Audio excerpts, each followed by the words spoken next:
சென்னைக்கான இரண்டாவது விமான நிலையத்தை பரந்தூரில் அமைக்கும் திட்டத்தை தாவேக அரசு கிடப்பில் போட்டுள்ள நிலையில் பெங்களூருவில் இரண்டாவது விமான நிலையம் அமைப்பதற்கான நடவடிக்கைகளை கர்நாடக அரசு தீவிரப்படுத்தி இருப்பது கவனம் பெற்றுள்ளது. அது பற்றிய ஒரு செய்தி தொகுப்பை பார்க்கலாம்.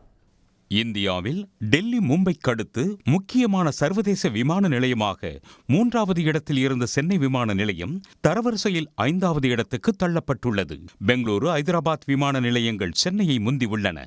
ஓடுதள பற்றாக்குறை, பயணிகளுக்கான வசதிகளில் குறைபாடு உள்ளிட்டவற்றால் ஏற்பட்ட பின்னடைவை சமாளிக்கும் வகையில் சென்னைக்கான 2வது விமான நிலையத்தை காஞ்சிபுரம் மாவட்டம் ஸ்ரீபெரும்புதூர் அருகே பரந்தூரில் அமைக்க திமுக ஆட்சியில் நடவடிக்கை மேற்கொள்ளப்பட்டது. இதற்கு ஒன்றிய அரசின் விமான போக்குவரத்து துறையும் கொள்கை ரீதியிலான ஒப்புதலை வழங்கிய நிலையில் ஆட்சி மாற்றத்துக்கு பிறகு பரந்தூர் விமான நிலைய திட்டம் முடங்கி கிடக்கிறது. சென்னை 2வது விமான நிலையம் அமைப்பதில் மட்டுமல்ல, கிருஷ்ணகிரி மாவட்டம் ஓசூரில் விமான நிலையம் அமைக்கும் திட்டமும் நிலுவையில் உள்ளது. இந்த நிலையில் இந்தியாவின் 3வது மிகப்பெரிய விமான நிலையம் அமைந்துள்ள பெங்களூருவில் 2வது விமான நிலையம் அமைப்பதில் கர்நாடக அரசு தீவிரம் காட்டி வருகிறது. தொழில் துறையினருக்கு வசதியாக 2வது விமான நிலையத்தை தெற்கு பெங்களூருவில் அமைக்க அம்மாநில முதலமைச்சர் டி.கே. சிவக்குமார் நடவடிக்கைகளை எடுத்து வருகிறார். ஆனால் அதை பெங்களூருவுக்கு வடக்கே உள்ள தும்கூரு பகுதியில் அமைக்க வேண்டும் என்று துணை முதலமைச்சர் பரமேஸ்வரா வலியுறுத்தியுள்ளார். இதனால் காங்கிரஸில் உட்கட்சி பூசல் வெடித்துள்ளது.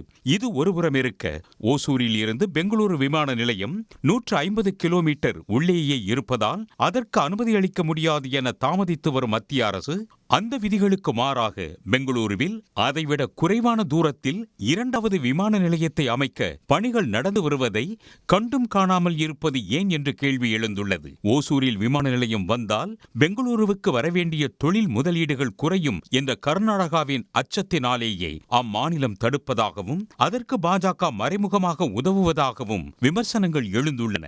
இதேபோல் ஓசூருக்கு அருகே ஆந்திர முதலமைச்சர் சந்திரபாபு நாயுடுவின் தொகுதியான குப்பம் பகுதியில் விமான நிலையம் அமைக்க ஆந்திர அரசு முயற்சி எடுத்து வருவதாக வெளியாகி வரும் செய்திகளும் வலைத்தளங்களில் பேசுபொருளாகியுள்ளது. தமிழ்நாடு சட்டப்பேரவை பட்ஜெட் விவாதத்தில் பேசிய வேப்பனஹள்ளி திமுக எம்எல்ஏ சீனிவாசன் அது பற்றி சுட்டிக்காட்டியும் தொழில்துறை அமைச்சர் கீர்த்தனா அலட்சியமாக பதிலளித்தது நெட்டிசன்களால் விமர்சிக்கப்பட்டு வருகிறது. அண்டை மாநிலங்களான கர்நாடகாவும் ஆந்திராவும் சர்வதேச விமான நிலையங்களை அமைக்க தீவிரம் காட்டி வரும் நிலையில் சென்னை பரந்தூர் விமான நிலையம், ஓசூர் விமான நிலையம் ஆகியவற்றை அமைக்க தமிழ்நாடு அரசு உடனடியாக நடவடிக்கைகளை எடுக்க வேண்டும் என்பதே அனைவரின் எதிர்பார்ப்பாக உள்ளது. உடனுக்குடன் செய்திகளை தெரிந்து கொள்ள சன் நியூஸ் பெல் ஐகானை கிளிக் பண்ணுங்க.